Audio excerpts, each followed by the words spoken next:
Welcome to the debate. Our focus today is on, well, one of the most compelling metaphors in spiritual texts, faith likened to a mustard seed. Now, the traditional kind of minimalist reading, that it simply means having a tiny amount of faith, that's challenged directly by our source material.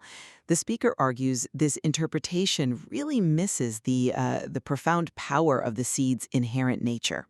So this brings us to our central question. Is the core message of mustard seed faith defined by its immense, expansive potential, which, necessarily demands external disruptive action? Or is the crucial truth found more in the radical vulnerability, the humility, and that absolute dependence required during the initial unseen process of internal transformation? I'll be arguing that the primary importance lies in the seed's inherent destiny for massive potential and the subsequent requirement for transformative, world-altering action. Mm-hmm. And I suppose I come at it from a slightly different angle. While that final magnificent outcome is definitely the goal, I believe the more crucial significance, and often overlooked, lies in that initial state. The smallness, the darkness, and the radical vulnerability required for the internal process of breaking and surrender. For me, the metaphor is fundamentally a lesson in spiritual prerequisites, the necessary internal conditions before any genuine, lasting output can even happen. That's an interesting point, though I would probably frame it a bit differently. When the speaker recounts being taught very wrong about having minimal faith, the critique isn't just theological, it feels existential. If we view faith as something tiny that we just barely hold on to, we miss the inherent explosive nature of the seed. I mean, we're discussing the smallest of all seeds that becomes a plant growing, 10 to 12 feet tall, a vigorously spreading, invasive growth, offering real shelter. The smallness, it just serves as a dramatic setup for the eventual magnificent outcome. It's like an acorn size is almost meaningless compared to the massive oak it's destined to become. Faith must be active. It has to be a verb, not just some passive noun, spiritual growth. And the church's mandate to disrupt the status quo by aggressively injecting love where hate currently resides. Right. I acknowledge the power of the eventual impact. That's the glorious promise of the analogy, no doubt. However, I'm not entirely convinced by the reasoning that dismisses the initial state as merely a setup, just a contrast. To focus solely on the 12-foot height, it feels like bypassing the pain and the necessity of the planting itself. The analogy's strength, I think, hinges on the process of transformation, and that demands profound humility and dependence. For the seed to grow, it has to be put underground and covered up. It enters complete darkness, receiving unseen sustenance. That outer protective shell must then break down for the life within to emerge. This unseen internal suffering and surrender, it's like hitting rock bottom in recovery, which is that necessary state for genuine transformation. Or think about David hiding in caves. That is the essential component of faith maturing. The vulnerability of that initial state is just non-negotiable. And furthermore, when the material cites Mark 4:26-29, the growth is described as happening, mysteriously. The man goes to bed and forgets about it. The seed sprouts and grows. He has no idea how it happens. The earth does it all without his help. And that theological reality, it emphasizes that the power is divine and mysterious, not something generated by visible human strength or immediate action. Okay, let's address that core theological tension here then, because it really centers on the interpretation of that expansive potential. The resulting plant is defined as invasive. Now, for me, the invasive nature of the mustard seed is a direct ethical mandate for those with faith to be disruptors in the world. This isn't passive growth.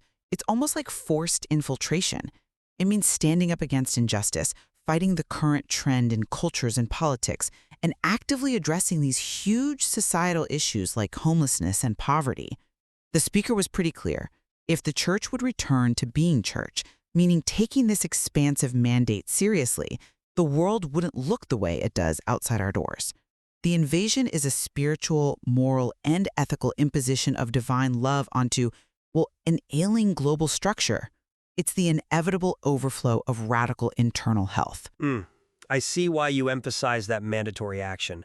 But I think caution is necessary when we equate invasive growth with immediate, deliberate, human-engineered disruption, especially in, say, political or cultural spheres. While the result must be love, absolutely, linking the invasion primarily to fighting culture wars or politics, well, it risks sacrificing the focus on that God-directed internal transformation for just human-driven activism.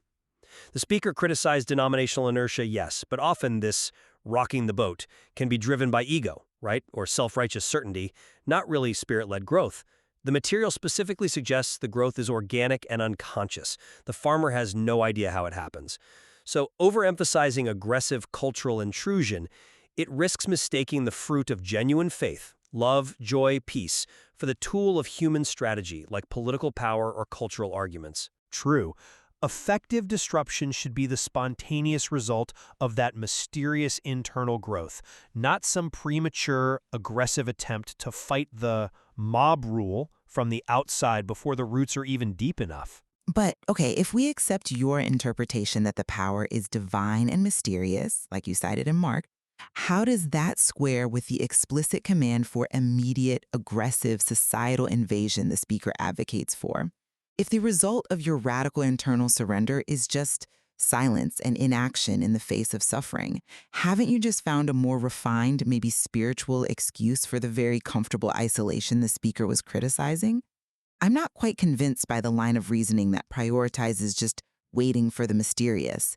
The speaker explicitly states that stopping at the tiny seed that hasn't transformed, hasn't grown, hasn't spread, is failure.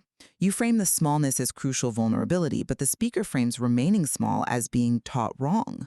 The power isn't in the initial size, it's in the inherent, inevitable destiny. If you keep that seed safe in your pocket, fearing the messiness of external action, well, what good does it do anybody? It never moves from being a noun to being a verb. That's a potent challenge, definitely. And the desire to avoid comfortable isolation is crucial, I agree. But the danger also lies in the sanctification of self-preservation, which is exactly what keeping the seed safe in your pocket represents. However, the true vulnerability isn't in the pocket, it's in the decision to be buried. To entirely dismiss the initial state overlooks the prerequisite of necessary surrender. The safe pocket keeps the seed from fulfilling its destiny. Yes, I get that. But the underground darkness is precisely where the breaking down of the shell happens. This is analogous to shedding character defects without shame, a difficult internal dying to self. And this process is mandatory. The potential is inherent, sure, but the manifestation is conditional upon that initial vulnerability. A seed that stays on the surface will just wash away at the first little hint of storm. The strength to be the mighty invasive plant comes from having strong roots forged in that darkness of dependence, not from some premature, surface-level attempt at being disruptive. Okay, I accept the necessity of the internal breaking, but that breaking, it isn't the measure of success. The outcome is. True success, as articulated in the source, is defined by outward sharing and selfless service, motivated by this expansive love.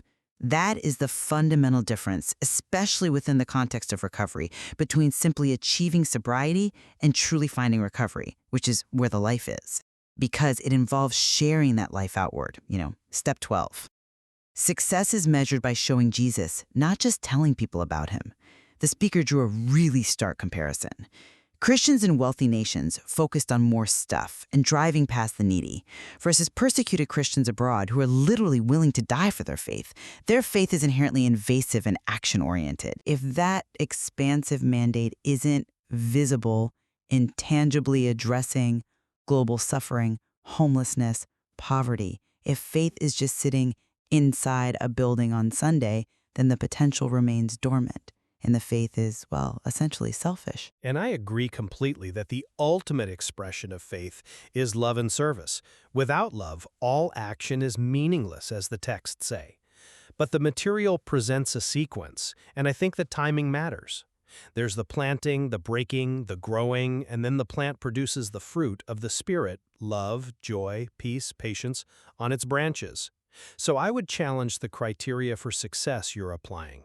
Is large-scale societal impact, like building a neighborhood for the homeless, for example, or selling one's comfortable house, is that the primary evidence of faith's maturity? Or is the primary evidence the internal cultivation of the Spirit's authentic fruit? Because if we make external, measurable societal impact the main metric, we risk elevating human works over divine transformation.